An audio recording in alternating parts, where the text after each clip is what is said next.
The smell hit Nora before anything else. Sharp and mineral, like wet stone mixed with something burnt. She stepped off the transport with one bag over her shoulder and stopped for exactly 3 seconds. Then she heard the screaming. It came from deep inside the station. Not one voice. Many. High and low, grinding and shrieking, layered over each other like a sound that had no intention of stopping. The transport crew behind her exchanged looks. One of them took a small step back toward the ship. Nora walked forward. The station corridor was narrow and cold. Gray walls, gray floor, pale lighting that flickered once as she passed under it. A Union officer was waiting near the inner door. He was tall, with 4 arms folded across his chest and pale yellow eyes that did not blink often. His name tag read, Commander Orev. He looked at her the way someone looks at a door they are not sure will hold. "You are the human specialist," he said. It was not a question. "Nora Vale," she said, and held out her hand. He looked at the hand. He did not take it. "The nursery has 47 hatchlings across 12 species. 3 of our senior caretakers resigned last cycle, 2 before that. We have had no full rest period in 9 days." He paused. "The Union assigned you. I did not request a human." "I know," Nora said. He turned and walked. She followed. The screaming got louder with every turn. Orev stopped at a wide door and pressed his palm to the panel beside it. The door slid open slowly, as if even the station was reluctant. The nursery was large. The light inside was dim and reddish, a compromise that apparently suited most of the species present without fully satisfying any of them. The room was divided into sections by low, curved walls. From each section came noise, movement, the frantic energy of small things in distress. Standing near the far wall was the only other staff member still on duty. He was shorter than Orev, with rough gray skin and wide, flat hands. His name was Brix. He watched Nora enter with the flat, tired expression of someone who had stopped expecting help a long time ago. "She is the replacement," Orev said to Brix. Brix looked at Nora. Then he looked back at his work, which was trying to keep a small, 6-limbed creature from climbing out of its enclosure using only one hand and a piece of padded cloth. "She will leave," he said simply. "They always leave." Nora set her bag down near the door. She did not argue. She looked around the room slowly, section by section, taking it in. A cluster of pale round creatures rolled against each other in distress near the left wall. Something with long, translucent wings beat them against its enclosure in a steady, panicked rhythm. 3 dark-scaled hatchlings in the center section screamed in short, sharp bursts, their small, ridged bodies pressed together.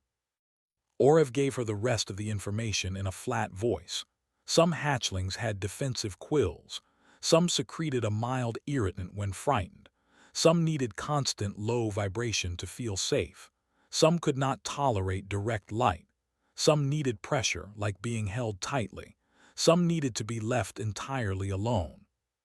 "No 2 species share the same requirements," he said. "That is the difficulty."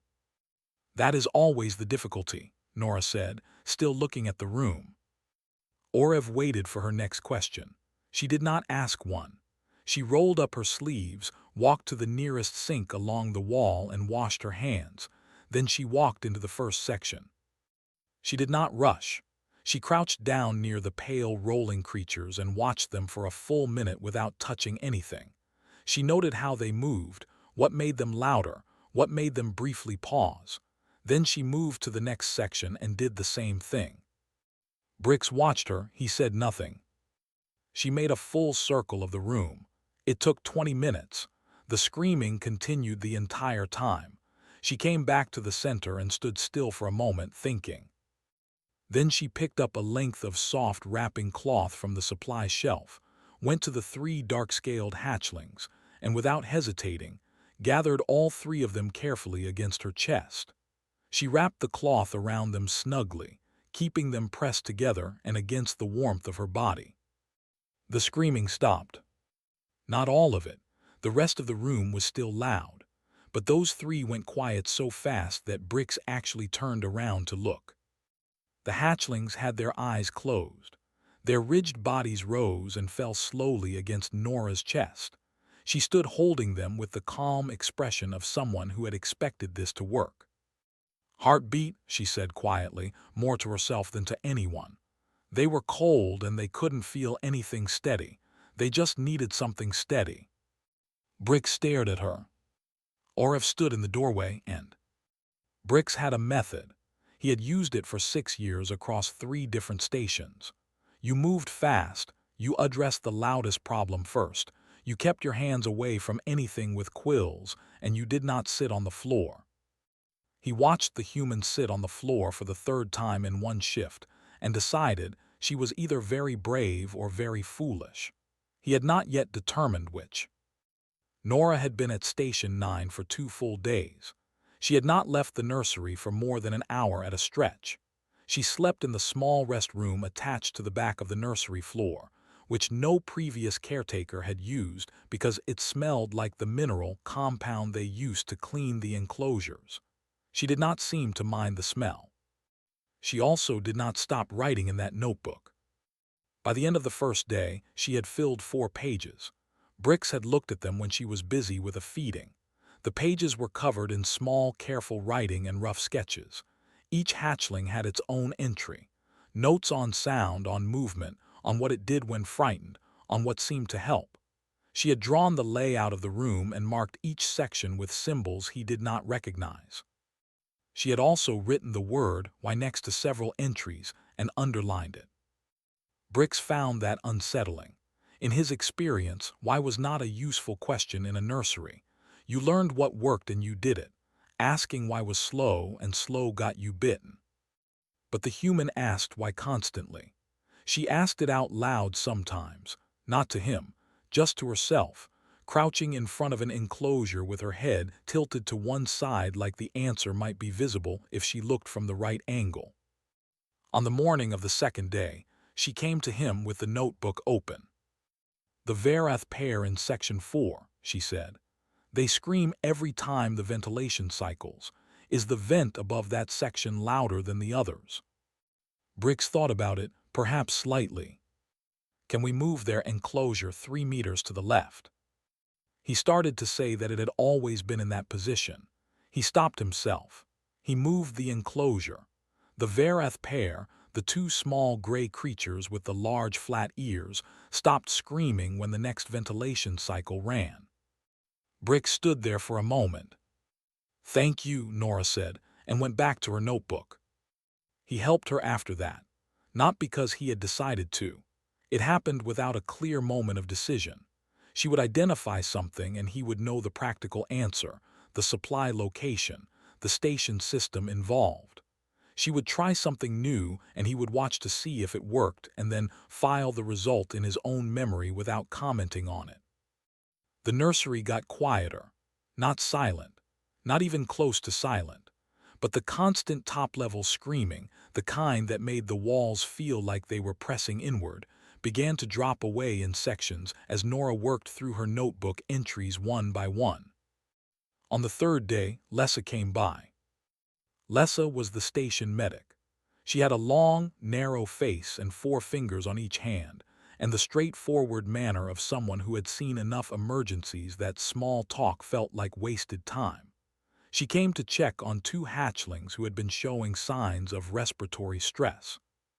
She stopped inside the doorway, looked around the room, looked at Nora, who was sitting cross-legged in Section 3 with a pale oval hatchling resting flat across her thighs, its underside exposed to the warmth of her legs.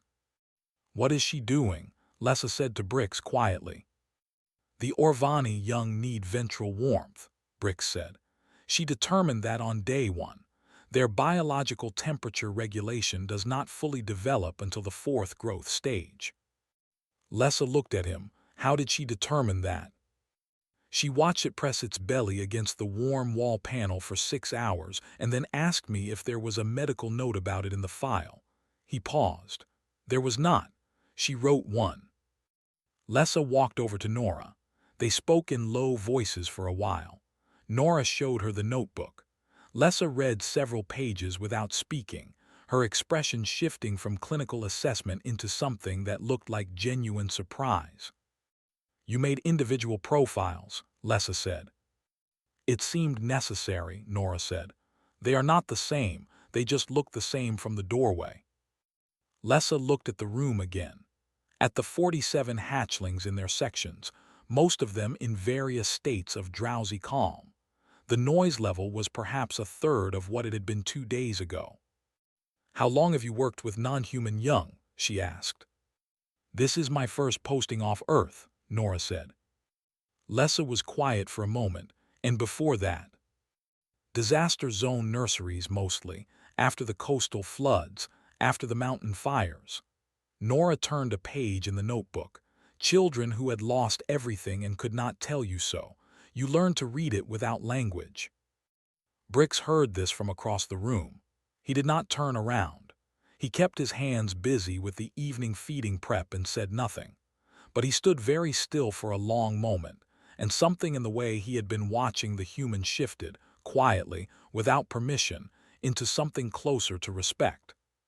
The nursery was not silent that night, but when the rest cycle came, 31 of the 47 hatchlings slept. It was the best number the station had recorded in 4 months. Lessa came back the next day, and the day after that. She told herself it was routine medical follow-up. The hatchlings needed monitoring. The respiratory cases needed daily checks. This was true. It was also true that she started timing her visits to coincide with the quiet hour after midday feeding, when Nora sat in the center of the room and wrote in her notebook, and the two of them had begun to talk. It had started with biology. Lessa would explain a species, its developmental stages, its stress indicators, what its distress calls actually meant in physiological terms. Nora would listen with total attention, ask 2 or 3 precise questions, and then update the relevant entry in her notebook. The information flowed in one direction. Then one afternoon, Lessa asked a question of her own. "On your world," she said carefully, "do human young require this much individual attention?" Nora thought about it. Yes and no. Human infants are very dependent for a long time, but they signal clearly once you learn the signals. Hunger sounds different from pain. Fear sounds different from loneliness. It takes practice to hear the difference, but the difference is always there. She looked toward Section 2, where a hatchling with translucent wings had finally learned to sleep without beating them against the walls. Every creature that cannot yet speak finds another way to say what it needs. You just have to decide that listening is worth your time. Lessa considered this. Most of our caretaker training focuses on physical care, feeding schedules, temperature regulation, medical indicators. That is the easy part, Nora said. Lessa blinked. You find feeding 47 multi-species hatchlings easy. I find it straightforward. There are correct answers. You look them up. Nora turned a page. The hard part is the part that does not have correct answers yet. The part where you have to watch and guess and be wrong and watch again. Lessa was quiet for a moment. You were wrong early on. Many times. Nora pointed at Section 5 without looking up. The Drevani hatchling, first day I tried the same wrap hold I used on the scaled 3. It made things much worse. She needs space, not pressure, complete opposite. A pause. I felt terrible about that for about 10 minutes. Then I corrected it and wrote down what I had learned. There was something very simple about the way she said it. Not performing humility. Not pretending the mistake had not stung. Just stating the fact and moving past it with the same attention she gave everything else. Lessa found herself thinking about the report she had read 3 years ago, written by a xenobiologist who had spent a year studying human behavior in crisis environments. The report had focused on human physical endurance and adaptability. It had barely mentioned the other thing, the thing Lessa was watching now. The report had called it emotional persistence. The xenobiologist had noted it briefly as a curiosity and moved on. Lessa was beginning to think that was the wrong call. "Can I ask you something personal?" Lessa said. "Yes." Do you care about them? The hatchlings, not as a professional matter, actually care. Nora looked up from the notebook. It was not a defensive look. She seemed to genuinely consider the question, turning it over before answering. Yes, she said. I know that is strange. They are not human. Some of them look very unlike anything I grew up around. Some of them have hurt me by accident. She held up her left hand briefly. There were 3 faint lines across the back of it from a ridge scrape on day 1. But they are small and they are frightened and they did not ask to be frightened. That is enough for me. Lessa looked at the hand, then at the room. Commander Orev had forwarded her the incident report data that morning without comment. Distress events were down 60% from the station average of the past 3 months. No hatchlings had required emergency medical intervention since Nora arrived. The daily injury log, which had previously included at least 2 caretaker injuries per cycle, had been blank for 5 days. She had read the numbers 3 times. The Union will want to study you, Lessa said. Nora smiled slightly. They can study me after rest cycle. From across the room, Brix made a sound. It was low and brief. It might have been a laugh. He did not confirm or deny this and kept his back turned. That evening, Nora did her end-of-cycle check. She moved through every section in the same order she always did. She checked each hatchling in turn. Small adjustments, a shifted wrap, a temperature panel turned slightly up, a soft sound made near one enclosure where the inhabitant had started to stir. One by one they settled. 38 asleep, by the time the station lights went to night dim. She sat down in the center of the room in the dark and listened to them breathe. 47 different rhythms. She had learned most of them by now. She could tell, without looking, which ones were deep in sleep and which ones were just at the edge of it. She wrote 3 more pages in the notebook. Outside in the corridor, Orev stood at the monitor feed for a long time before he turned and walked back to his office and wrote, in the official station log, a single careful sentence. It said, human caretaker performing significantly above projected parameters. Recommend continued assignment. He stared at it for a moment, then he saved it and moved on. It started with a sound like a held breath being released. Then every light in the nursery flickered, went out for 2 full seconds, and came back wrong.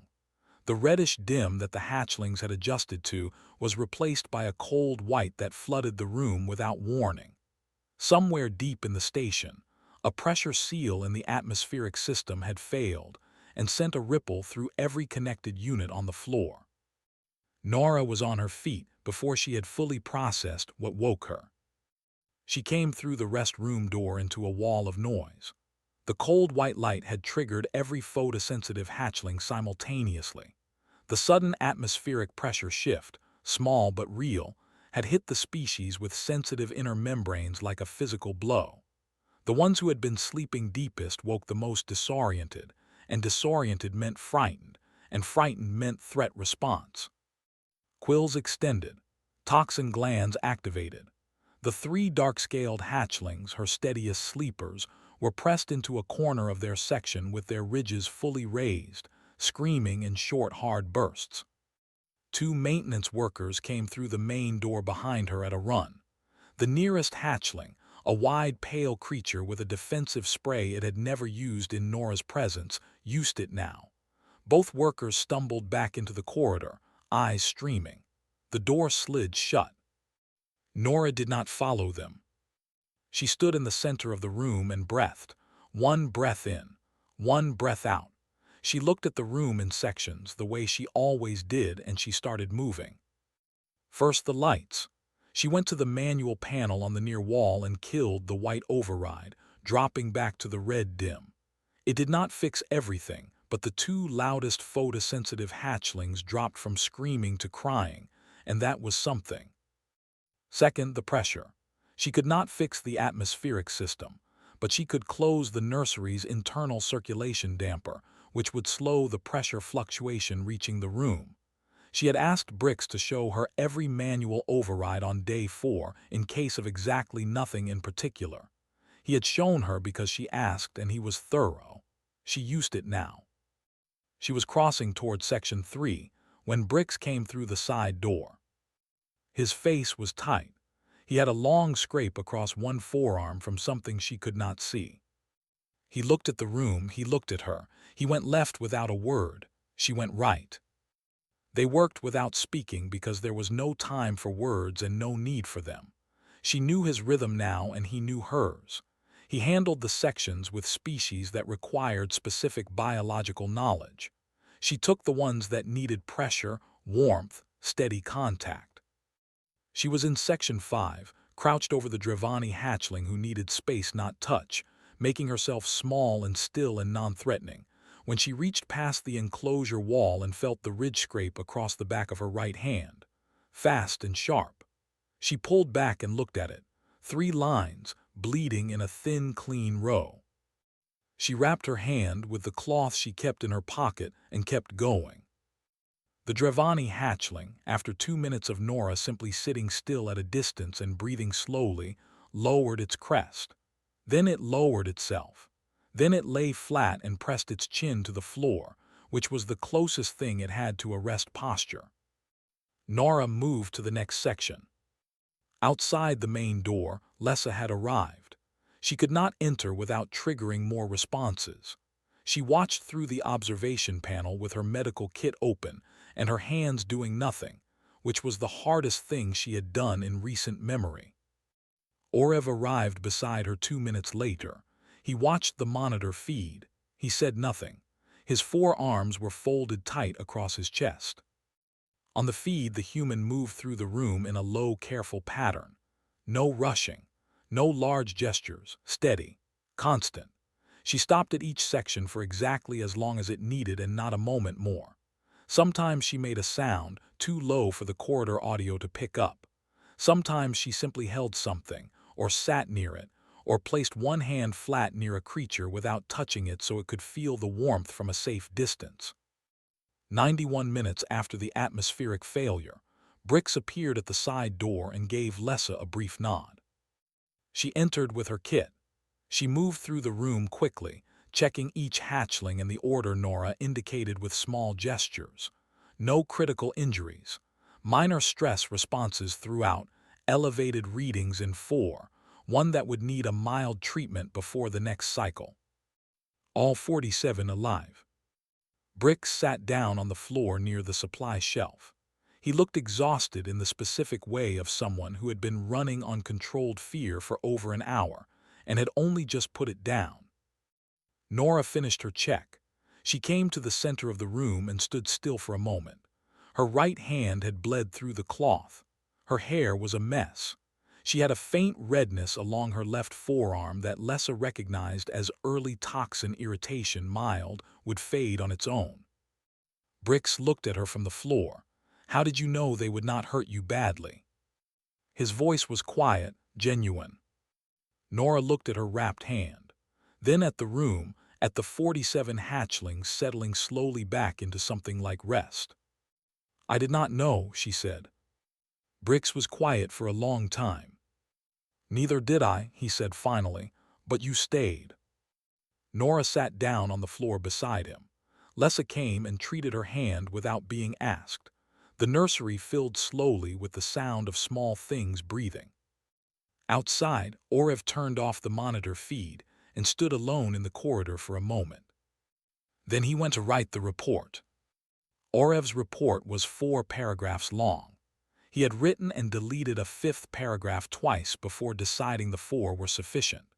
He used the word effective 3 times and the word notable once, and at no point used the word remarkable, which had occurred to him, and which he had chosen not to include because he was not certain he was ready to mean it.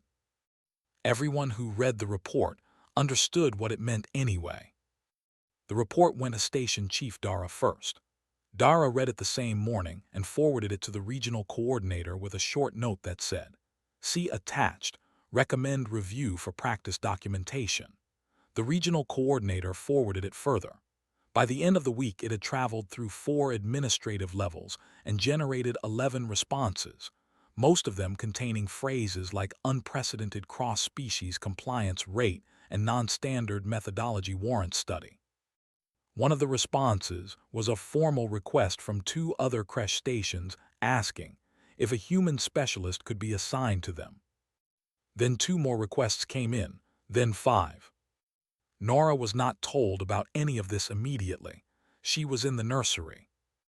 Dara came to speak with her on the 9th day. She was a small figure with deep brown coloring and careful eyes, and she moved through the nursery with the slow, respectful quiet of someone who had learned not to make sudden movements around stressed young. She sat across from Nora in the center of the room and asked her to explain her methods formally for the record. Nora put her notebook flat on her knee and thought about it for a moment. "I watch first," she said. "Before I do anything, I watch. Each one is different. Species gives you a starting point, but it does not give you the individual. The individual is what actually matters." She turned a page without looking at it. "Then I try something. If it works, I write it down. If it does not work, I write that down too, and I try something else. I keep the notebook current. If something changes, I update the entry." Dara made a note of her own. "And the crisis event, the atmospheric failure. How did you manage that without protective equipment, without backup?" Nora considered this. "I knew the room. I had been in it for 9 days. I knew which sections to go to first, which hatchlings escalate and which ones de-escalate on their own if you give them enough time, which ones need contact and which ones need distance. I knew the manual overrides." She paused. "I knew Bricks would come through the side door because that is always how he enters when he is in a hurry." Dara looked at Bricks, who was across the room doing feeding prep and pretending he had not heard. "And the risk to yourself?" Dara asked. "It was not 0, Nora said. "I knew that, but leaving was a worse option. If I left, no one in that room had anyone who knew them. They would have hurt each other." Dara wrote something and underlined it twice. Bricks's own interview with Dara took place the following day. He sat in the small office off the main corridor and answered questions with his usual economy of words. He confirmed the timeline. He confirmed the sequence of actions. He confirmed the outcome.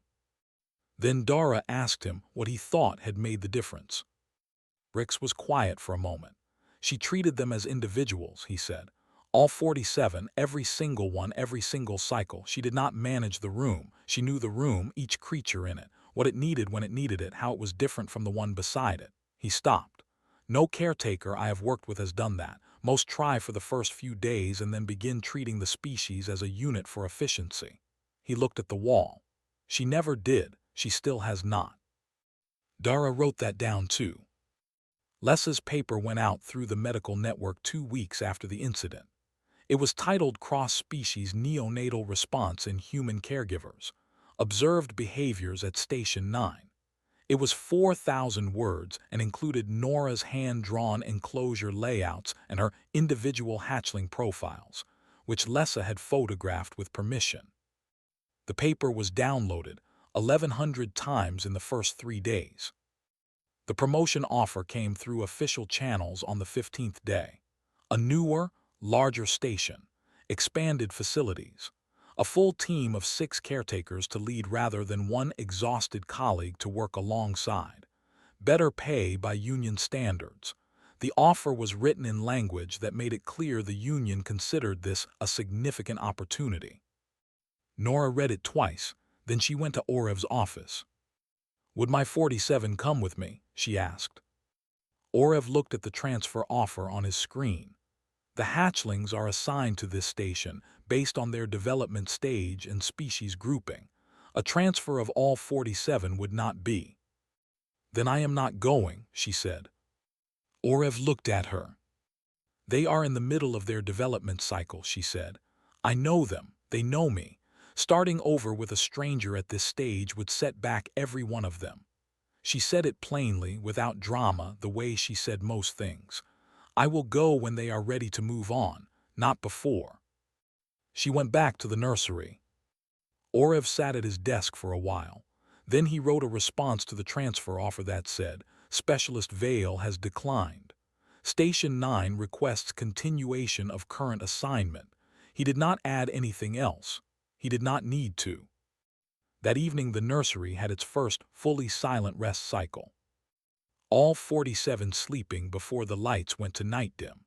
Nora sat in the center of the room and listened to 47 different small rhythms and did not move for a long time. She wrote one line in the notebook that night. It said, "They trust me now." Then she closed the book and sat in the dark with them until her own eyes grew heavy. Admiral San had visited 14 creche stations in her career, and every single one of them had been loud. This was simply the nature of nurseries. Young creatures of any species made noise. Young creatures of 12 species in one room made noise at volumes and frequencies that required caretakers to wear hearing protection during peak hours. She had reviewed the Station 9 reports thoroughly on the journey over, noted the improved metrics with professional interest, and prepared herself for a facility that was doing better than average. Not for silence. She stepped through the nursery door and stopped walking. The room was dim and reddish and absolutely still. 47 hatchlings in their sections, every one of them sleeping. She could see their small movements, the slow rise and fall of different bodies in different rhythms, the occasional twitch of a wing or curl of a limb, but no screaming, no distress calls, no defensive postures. In the center of the room, cross-legged on the floor, a human woman was reading a small paper book. She looked up at the Admiral and her review team in the doorway. She put one finger to her lips, nodded once toward the corridor, and looked back at her book. The review team retreated into the corridor. The Admiral followed them and the door slid closed. For a moment no one spoke. Then one of the diplomatic observers, a tall, narrow figure representing the species whose scaled hatchlings occupied Section 3, said quietly, "How?" It was not quite a question. Brix answered most of what came next. He had been briefed that the inspection was coming, and to Dara's evident surprise, he had asked to be the one to speak with the review team. He stood in the corridor outside the nursery and answered every question with the same careful precision he applied to everything, and he did not make it brief. He explained the individual profiling system. He explained the manual override knowledge and how it had been applied during the atmospheric crisis.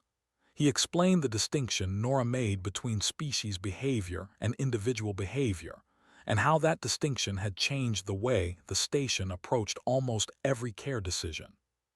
He explained that the hatchlings in Section 3, the scaled ones whose diplomatic representative was standing 6 feet away looking increasingly still, had been the first ones Nora had successfully calmed on day 1, using a hold technique she had developed from watching how they clustered together for warmth. The diplomatic representative looked through the observation window at Section 3 for a long time without speaking.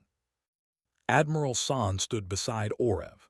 She had a long career of reading facilities and officers, and she was reading him now. He was standing differently than he had when she arrived. Less braced. Something had changed in him since this assignment began, and she was trying to identify what it was. "She was not your choice," San said. "Not an accusation, just a statement." "No," Orev said. "And now?" He looked through the window. Nora had put her book down and was doing her end-of-cycle check, moving from section to section in the same quiet order she always used. She crouched near one enclosure, made a small adjustment, moved on. At Section 4, she paused and sat down for a moment beside the Verath pair, not touching them, just present, until the one that had been shifting in its sleep settled and went still. "She knows things about this room that I do not know," Orev said. "She knew them on day 12. I have been on this station for 2 years. He was quiet for a moment. "I reviewed her application when the Union assignment came through. Her previous postings were all on Earth, disaster response nurseries, children in crisis situations." He paused again. "I thought that was a limitation. I no longer think that." The second diplomatic observer, representing the species of the wide pale creatures in Section 1, had been quiet the whole time. Now she came forward and stood near the nursery door. She watched Nora complete her round and return to the center of the room. "I would like to speak with her," she said, "when she is free." "She is free between feedings," Brick said. The observer nodded slowly. "My people's young are difficult to settle. We have lost caretakers to the stress of it. We have lost hatchlings." She stopped. "If this human's methods can be written down in a form we can learn, I want to learn them." Lessa, standing to one side, touched the data pad she was carrying. "The methodology documentation is already in progress. Specialist Vale has been contributing to it since week 2. Inside the nursery, Nora had finished her check and gone back to sitting in the center of the room. She had put her book away. She was simply sitting now, very still, in the dim red light, surrounded on all sides by small sleeping creatures. She was not doing anything that could be put in a report. She was not applying a technique or executing a protocol. She was simply present, available, a steady point in the room that 47 small things had learned meant safe. The diplomatic observer from Section 3 came to stand beside San at the window. The two of them watched for a moment. "Does she do this every night?" the observer asked. "Every night," Orev said. "She stays until she is certain they are settled. Sometimes that is 1 hour, sometimes it is 3. And she does not find it difficult." Orev thought about the notebook, about the hand wrapped in cloth during the crisis, about the promotion she had turned down without hesitation, about the single line Dara had passed on to him from the interview record. "I did not know, but leaving was a worse option." "I think she finds it necessary," he said.